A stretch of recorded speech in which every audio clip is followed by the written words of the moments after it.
ಕರ್ನಾಟಕದಲ್ಲಿ ಬರಗಾಲದ ಛಾಯೆ ಇದೆ. ರೈತರು ಕಂಗಾಲಾಗಿದ್ದಾರೆ. ಜುಲೈ 3ನೇ ವಾರ ಕಳೆದರೂ ಕೂಡ ಮಳೆರಾಯ ಕಣ್ಣು ಬಿಡುತ್ತಾ ಇಲ್ಲ. ಈಗ ಬಯಲು ಸೀಮೆ ಅಂತ ಆಗಿಬಿಟ್ಟಿದೆ ಮಲೆನಾಡು. ನೋಡಿ, ಈಗ ಸಾಕಷ್ಟು ಮಳೆ ಆಗಬೇಕಿತ್ತು, ಆದರೆ ಸರಿಯಾದಂತಹ ಮಳೆ ಆಗಿಲ್ಲ. ಹಾಗಾಗಿಯೇ ಮಲೆನಾಡು ಭಾಗ ಸಂಪೂರ್ಣವಾಗಿ ಬಯಲು ಸೀಮೆ ಅಂತ ಆಗಿಬಿಟ್ಟಿದೆ. ಈಗ ಕರ್ನಾಟಕದಲ್ಲಿ ಬರಗಾಲದ ಛಾಯೆ ಮೂಡ್ತಾ ಇದೆ. ರೈತರು ಇದರಿಂದ ಕಂಗಾಲಾಗಿ ಹೋಗ್ಬಿಟ್ಟಿದ್ದಾರೆ.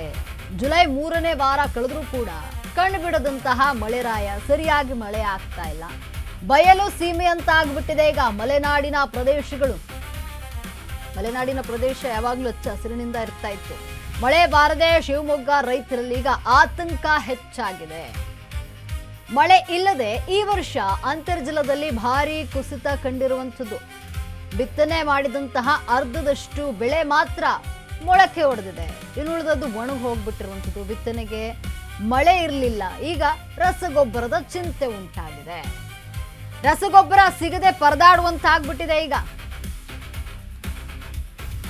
ಏನು ಮಳೆಯ ಜೊತೆಗೆ ರೈತರಿಗೆ ಎದುರಾಗಿದೆ ಯೂರಿಯಾ ಕೊರತೆ.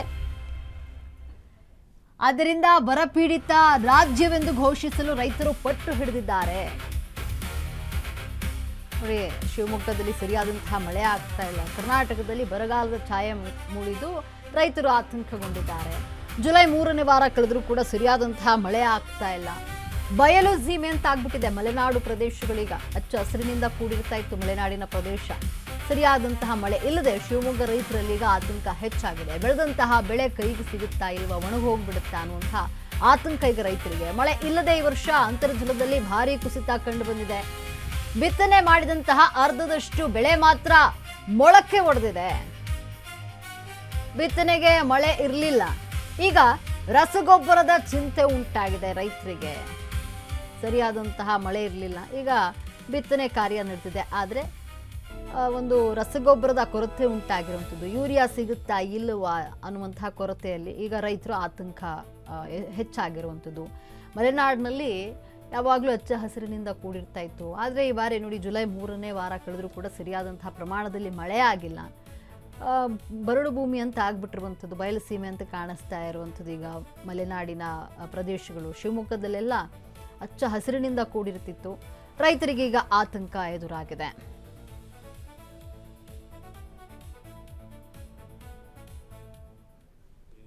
ಭತ್ತ, ಗೋವಿನ ಜೋಳ ಮತ್ತು ಅಡಿಕೆಯನ್ನು ನಾವು ಮೂಲ ಬೆಳೆಯಾಗಿ ಮಾಡ್ತಾ ಇದ್ದೇವೆ. ಈ ವರ್ಷ ತುಂಬ ಮುಂಗಾರು ವಿಳಂಬವಾಗಿದ್ದು ತುಂಬ ನೀರಿನ ಅಹಂಕಾರ ಇಲ್ಲಿ ಜಾಸ್ತಿ ಆಗಿದೆ. ತೋಟಗಳಿಗೆ ನೀರಿಲ್ಲ. ಆಮೇಲೆ ನಮ್ಮಲ್ಲಿ ಈ ಭಾಗದಲ್ಲಿ ಯಾವುದೇ ತರಹದ ಚಾನಲ್ಗಳಾಗಲಿ ಬೇರೆ ಯಾವುದೇ ನೀರಿನ ಮೂಲಗಳು ಇಲ್ಲ. ಏನೇ ಇದ್ದರೂ ನಾವು ಮಳೆಯನ್ನೇ ಆಶ್ರಯ ಮಾಡಿಕೊಂಡು ಬೆಳೆಯುವಂಥ ಜನರಾಗಿದ್ದೇವೆ. ಆಮೇಲೆ ಬೋರ್ವೆಲ್ಗಳನ್ನೇ ನಂಬ್ಕೊಂಡು ನಾವು ಇದುವರೆಗೂ ಕೆಲಸ ಮಾಡ್ತಾ ಬಂದಿದ್ವಿ.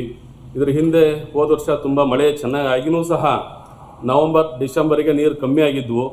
ಈ ಸರಿ ನಮಗೆ ತುಂಬ ಮುಂದಿನ ವ್ಯವಸ್ಥೆಗಳನ್ನು ನೋಡಿದರೆ ಹೀಗೆ ಬೋರ್ನಲ್ಲಿ ನೀರಿಲ್ಲ.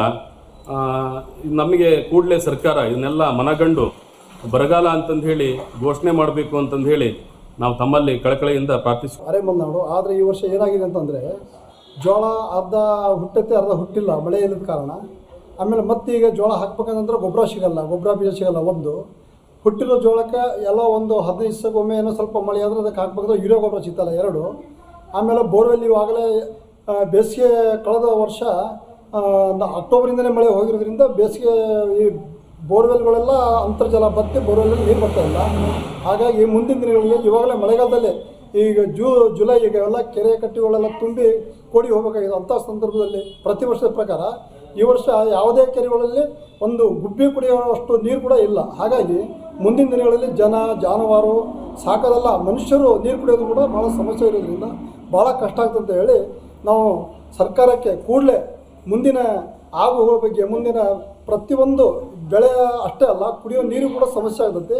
ಆಮೇಲೆ ಬೋರ್ವೆಲ್ ಅಂತೂ ಸಂಪೂರ್ಣ ಇವಾಗಲೇ ನಿಂತು ಬಿಟ್ಟಿದ್ದಾವೆ. ಇವಾಗ ಈ ತೋಟಗಾರಿಕೆ ಬೆಳೆ ಕೂಡ ಈಗ ಅಡಿಕೆ ಗಿಡ ಎಲ್ಲ ಬತ್ತಿ ಈಗ ಸುಳಿ ಉಣುವಂಥ ಹಂತಕ್ಕೆ ಬಂದಿದ್ದಾವೆ. ಹಾಗೆ ಸರ್ಕಾರ ಕೂಡಲೇ ರೈತರ ಬಗ್ಗೆ ಆಸಕ್ತಿ ವಹಿಸಿ ಸ್ವಲ್ಪ ಜವಾಬ್ದಾರಿಯಿಂದ ಕಳಕಳಿಯಿಂದ ಸರ್ಕಾರ ರೈತರ ಬಗ್ಗೆ ಹೆಚ್ಚಿನ ಆಸಕ್ತಿ ವಹಿಸಿ ತಕ್ಷಣ ಕ್ರಮ ಬರಗಾಲ ಇದ್ರ ಬಗ್ಗೆ ಘೋಷಣೆ ಮಾಡಬೇಕು ಅಂತ ಹೇಳಿ ನಾವು ಸರ್ಕಾರದಲ್ಲಿ ಮನವಿ ಮಾಡ್ಕೊತೀವಿ. ಅರೆ ಮಲೆನಾಡು ಆದರೆ ಈ ವರ್ಷ ಏನಾಗಿದೆ